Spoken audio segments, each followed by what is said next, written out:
It started with the calls. "Hey, what's that weird signal you're playing at midnight?" One man asked. "Is this some kind of prank?" "That voice is seriously disturbing," said another. "Is your station haunted?" A woman whispered, clearly shaken. Mark Jensen, the overnight tech and part-time host at KMUL 98.6 FM, had no idea what they were talking about. The station signed off every night at 10 p.m. sharp. Dead air until 6 the next morning. There was no scheduled programming, no backup playlist, no automated stream. Nothing. He checked the logs. All clean. But the calls kept coming. Each one described the same thing. A faint signal at exactly 12:03 a.m. A low hum, followed by a voice deep, slow, and cold saying the same chilling phrase, "Come down where it's quiet." Mark brushed it off at first. Technical interference, a rogue pirate transmission, maybe even a prank.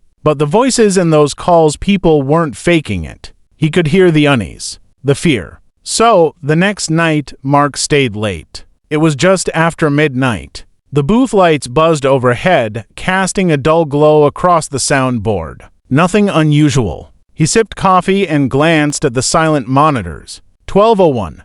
12:02.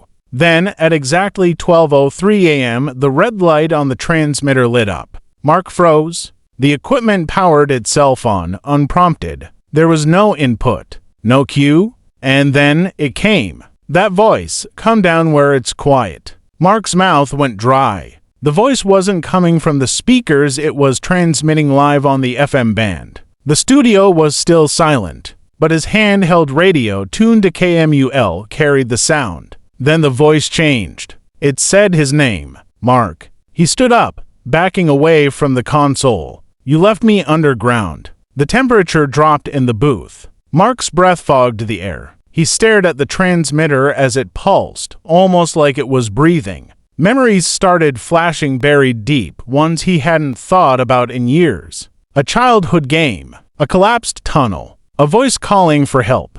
Dirt, darkness, silence. A boy named Tyler. Mark had never told anyone. He stumbled out of the station that night, pale and shaking. He left his keys, his jacket, his car. Never filed a resignation. Never picked up his final paycheck. He simply vanished. Police found the studio unlocked the next morning, coffee still warm in the cup. No one could explain the phantom signal. Engineers found no technical evidence of a late-night transmission. KMUL was clean, but locals say the voice still plays sometimes. Always at 12:03 a.m. only on the old radios.